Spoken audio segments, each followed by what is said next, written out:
reality versus the 3D world we humans live in. There has been a coup d'etat of the USA for over 150 years. The latest developments by the deep state, the British Empire, has been threatened by the election of President Trump, and which is committed to removing him and could very easily break into civil war again. We the people, along with Trump's leadership, have the deep state cornered. Or I could say backed into a corner.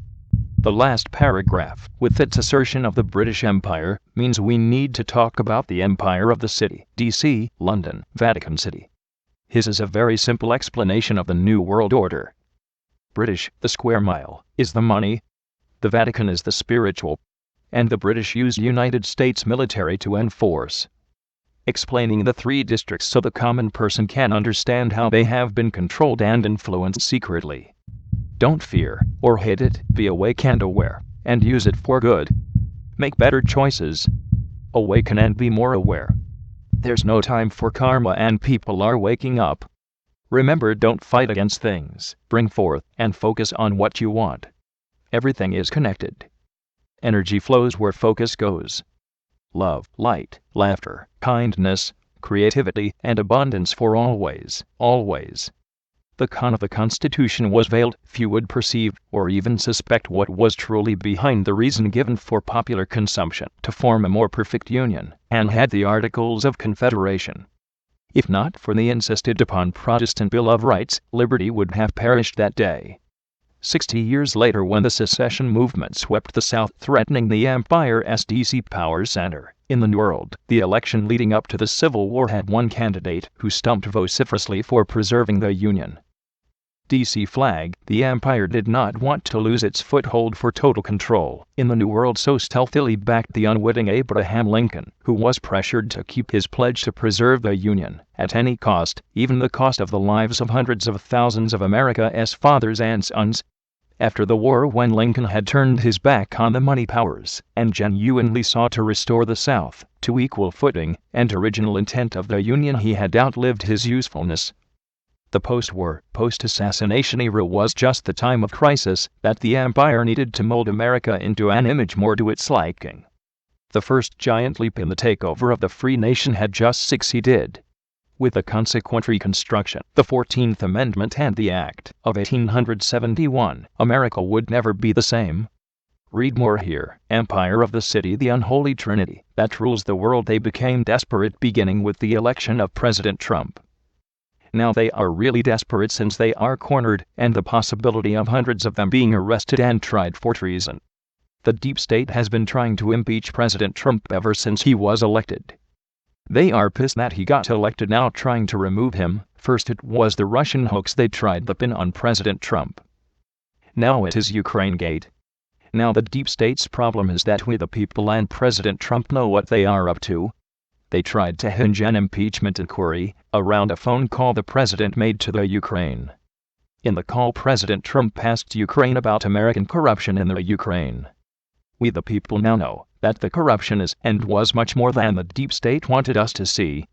And now Nancy Pelosi says it is dangerous to let the voters decide who shall be president. I guess this means that you are too stupid to self-govern/elect your own president. For me, Nancy Pelosi's rhetoric does not matter. She is just following orders. What we need to do is not waver from supporting Trump. Or at least keep seeking the truth. What happened that got us so off course? The very short answer to that is the so-called Civil War. We had Jeffersonian government before 1861. The government was what the founders wrote in the United States Constitution. And then Lincolnism set in and the government has been getting bigger and bigger ever since. There has been no president since Lincoln that has upheld the U.S. Constitution as written. So why did the government get bigger and bigger? Short answer: Lincoln changed the culture of the elected officials. They knew that nothing would happen without fear of accountability if they cheated/were corrupt. And there was no way to remove them. These videos explain it better than I can. Also, the book, titled The South Was Right and Lincoln Unmasked, are very good. Dr. Donald Livingston discusses the real reason the South seceded at the Abbeville Institute Stone Mountain Conference, October 2015. Let's review already. The first sentence says it all. The Civil War was a coup d'etat. It ushered in a new culture in the American government. The first JBS video below points this out in the first 3 minutes. The rest of the JBS videos prove it. And Art also comments on the other videos. The real reason the South seceded by Donald Livingston the Civil War was not for slavery. JBS Civil War videos and then the Act of 1871. The Act of 1871 changed our country's founding fathers' original Constitution for the United States for America to the Constitution of the United States of America in 1871. The United States is a corporation, not a country. But the Act of 1871 was repealed by Act of 1874. The contents of 1871 were passed again, but this time piecemeal. All that may or may not be, but for sure coming out of that era the states had lost their rights due to the so-called Civil War in the 14th Amendment. Think about it, Lincoln fought to keep the nation together. That's horse-pucky. He fought to dissolve states' rights. Without states' rights nobody is free. You may need to read that the South was right. So what has President Trump been doing to free we the people? The timing is right for everyone to understand what Donald Trump is doing and try to decrypt the ambiguity of how he is doing it. The controversial president has a much clearer agenda than anyone can imagine on both foreign policy and internal affairs, but since he has to stay in power or even stay alive to achieve his objectives, his strategy is so refined and subtle that next to no one can see it. His overall objective is so ambitious that he has to follow random elliptic courses to get from point A to point B, using patterns that throw people off on their comprehension of the man. That includes most independent journalists and so-called alternative analysts, as much as Western mainstream fake news publishers and a large majority of the population. About his strategy, I could make a quick and accurate analogy with medication. Most pills are designed to cure a problem, but come with an array of secondary after effects. Well, Trump is using medication solely for their after effects, while the first intent of the pill is what is keeping him in power and alive. By the end of this article, you'll see that this metaphor applies for just about every decision, move, or declaration he has made.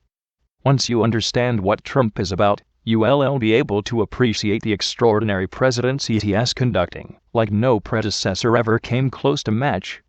To start off, let us clear the one aspect of his mission that is straightforward and terribly direct. He is the first and only American president to ever address humanity's worst collective flaw, its total ignorance of reality. Because medias and education are both controlled by the handful of billionaires that are running the planet, we don't know anything about our history. That has been twisted dry by the winners, and we don't have a clue about our present world. As he stepped in the political arena, Donald popularized the expression fake news to convince the American citizens and the world population, as well, that medias always lead to you. The expression has now become commonplace, but do you realize how deeply shocking is the fact that nearly everything you think you know is totally fake? This is a must-read article, as you can see from the above opening paragraphs, everything you need to know about Trump. But we're afraid to admit you wondered, so what has President Trump accomplished? Davos 2020, special address by Donald J. Trump, President of the United States of America. History leading up to now, October 2019. Over the last several years I've been building a website called Info. That's a good start on what has been unfolding in the last few years, since Trump was elected. The following blocks of information highlights the era directly before President Trump. Benghazi was about running guns to Syria. Hillary's what difference does it make, after she let them die? Hillary on Gaddafi, we came, we saw, he died on CBS News. Obama nullified the Smith-Mundt Act of 1948, which mandated the media to report honestly domestically. Boy, are they using that now. Obama says, I want to wear the American flag pin, because I don't like how it represents patriotism in this country. Also, we, America, are no longer a Christian nation. And I am a Muslim. Don't forget Bill Clinton's body count. And let us not forget George W. Bush's false flags, 9/11 and weapons of mass destruction, WMD. And a banking collapse. And the deep state assassinated JFK. reinforcing the coup d'etat that took place during the Civil War era. How the deep state operates. Hitler said, "Accuse your enemies of what you are doing." The deep state are experts at it. They colluded, so accuse Trump. They threaten withholding aid, so accuse Trump. Keep saying these lies hoping they will stick. Cause chaos, so they have a reason for their next move. Here's the multi-dimensional world we inhabit. Science used to involve space and time, but now involves space, time, and consciousness. And it is multi-dimensional. That means you don't necessarily see, hear, and feel everything, unless you are tuned into it.